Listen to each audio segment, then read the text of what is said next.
Bom dia, meus queridos alunos, tudo bom? Mais um excelente início de semana, semana do dia 22, e vamos começar a semana hoje, meus queridos alunos do sétimo ano, de maneira diferente. Se liga aí. Pisadinha, quem sabe faz ao vivo. Aqui sabe dançar, pai. Saudade das nossas festas juninas. Infelizmente, presencialmente, esse ano não vamos estar juntos, mas estamos no projeto. Vocês aqui e Nordcar, tá bom? Então acompanhe os projetos aí desenvolvidos pelos professores para a nossa festa junina. Mas, meus queridos alunos, primeiro bom dia, bom início da semana do dia 22. Na semana que anterior, comentamos a prova que a gente fez na nossa live, passei a atividade para vocês, assim, acompanhe aqui da página 102 até a página 104, na sexta questão. Na próxima semana, que é na semana do dia 29, eu vou estar enviando a correção dessa atividade, que eu mando para vocês em PDF, mais a correção da atividade hoje que eu estou enviando para vocês, a atividade que vou estar enviando, que é a finalização do capítulo 4, fazer o restante da atividade do capítulo 4, beleza? Então eu pedi para vocês na semana a gente está fazendo paulatino porque a gente está debatendo por partes para melhor fixação do conteúdo de vocês, por parte de vocês. Então eu passei na última aula da página 102, acompanha aí, da página 102, aqui, página 102, até a página 104 na sexta questão. Vocês podem conferir lá na plataforma e no grupo aí do link do recado, certo? Que foi da 102 até a 104, a sexta questão.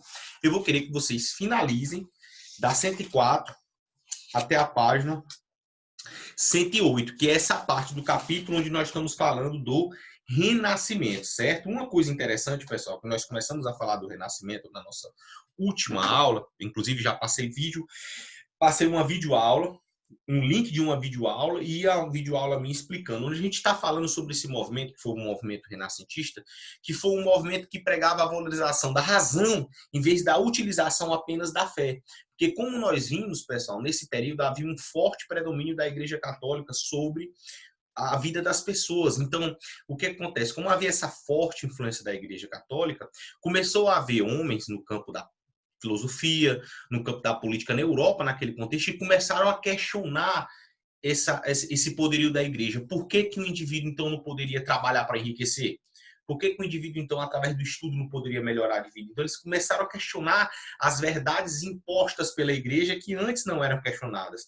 Mas lembrem que o movimento renascentista foi um movimento que ele surgiu principalmente no contexto das transformações que ocorreram na Europa medieval, que foi o quê? O aumento do comércio nas cidades, que isso propiciou que novas ideias surgissem. Nós vimos que houve o desenvolvimento das inovações técnicas agrícolas que nós vimos, o desenvolvimento do sistema financeiro, ou seja, o surgimento do capitalismo. Então, nesse contexto, começam a surgir homens que vão questionar esse poderio da igreja, como, por exemplo, Leonardo da Vinci, Michelangelo e entre outros aqui que a gente pode acompanhar no livro. Uma das partes bastante interessantes, pessoal, que a gente já falou algumas características do Renascimento nas videoaulas e nas lives da semana passada a gente comentou na semana do dia 15, a gente começou nas provas e amanhã, na nossa live de amanhã do dia 23, nós vamos estar comentando um pouco mais sobre o capítulo 4. Olha só, uma das coisas interessantes que você tem que memorizar foi a questão do humanismo. O que foi o humanismo, pessoal?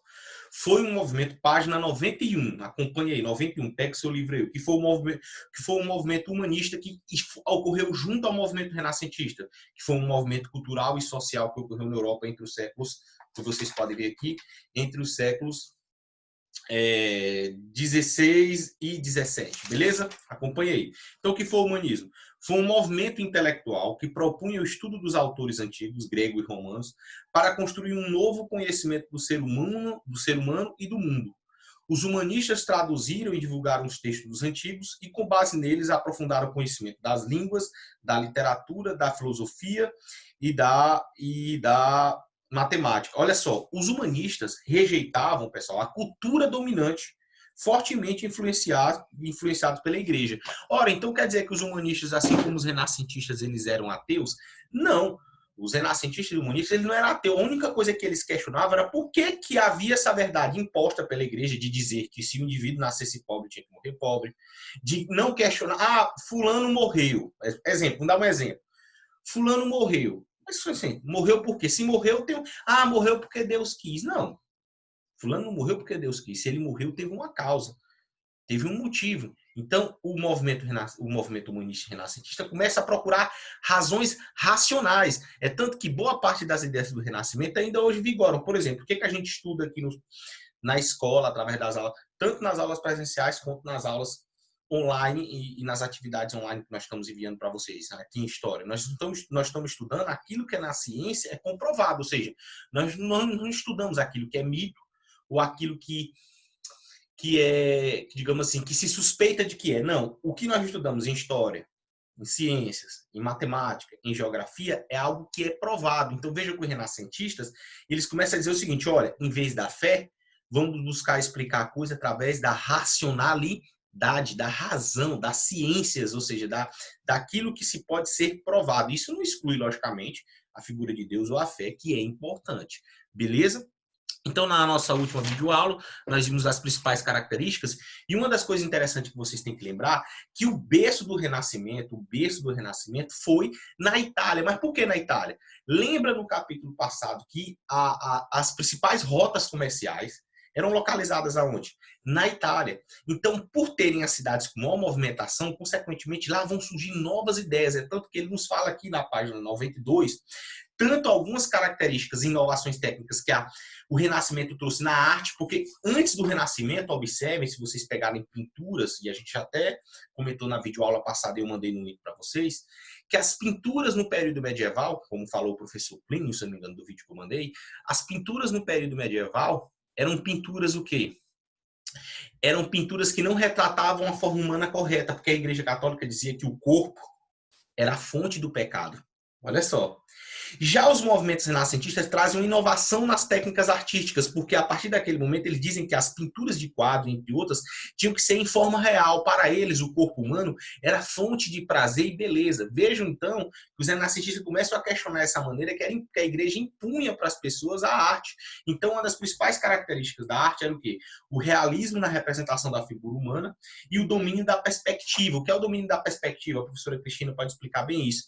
É aquela forma de pintura onde a representação da pintura do indivíduo parece bem real ao fundo, parece tridimensional a pintura.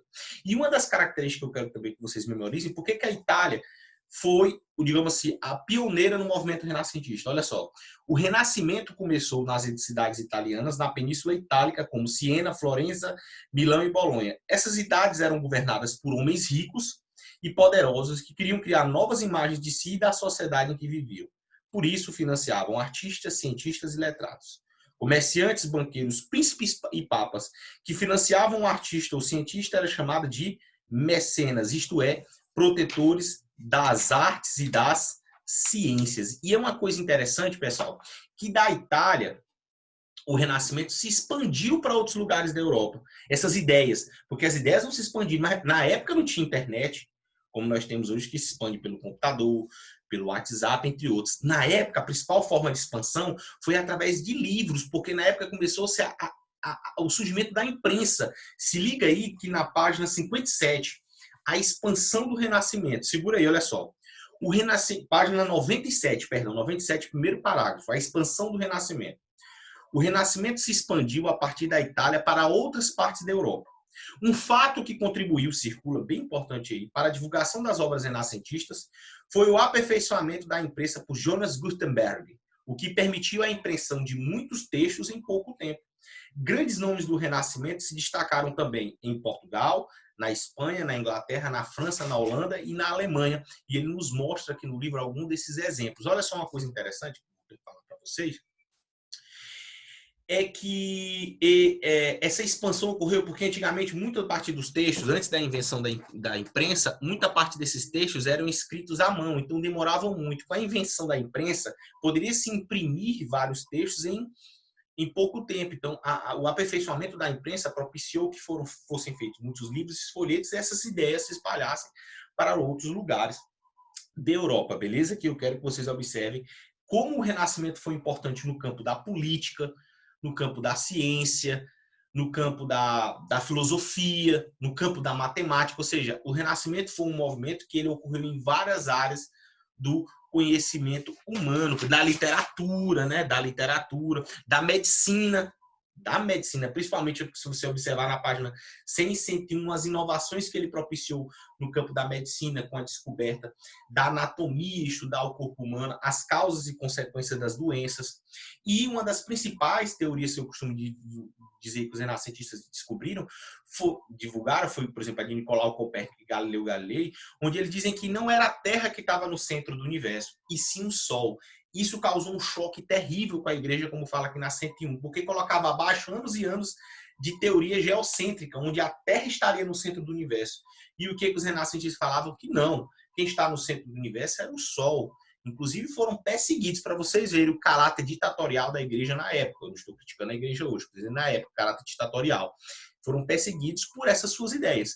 E vocês veem que muitas dessas ideias ainda hoje perduram na arte da filosofia, na área da história, na matemática, na medicina, nas artes. Por exemplo, quantos livros renascem? Romeu e Julieta. Pinturas, como ele fala aqui para a gente, observem aqui as fases, olha só. Achei interessante separar alguns aqui, pessoal. Aquele livro Dom Quixote foi escrito por Miguel de Cervantes nesse contexto que nós estamos estudando, certo? Os Lusíadas de Camões. Então, tiveram várias obras que passaram a colocar o homem, quando eu falo homem e mulher, como o principal motor de transformação social, e não mais a ideia de que o homem fazia tudo aquilo que Deus queria. Não, o homem era livre, ele era dono do seu próprio destino e podia fazê-lo. Isso não quer dizer que os renascentistas criticavam a figura de Deus, beleza? Bom, meus queridos alunos, então nessa semana do dia 22, eu estou passando para vocês, eu já passei na semana passada, da 102 a 104 até a sexta questão. O que eu vou fazer hoje com vocês?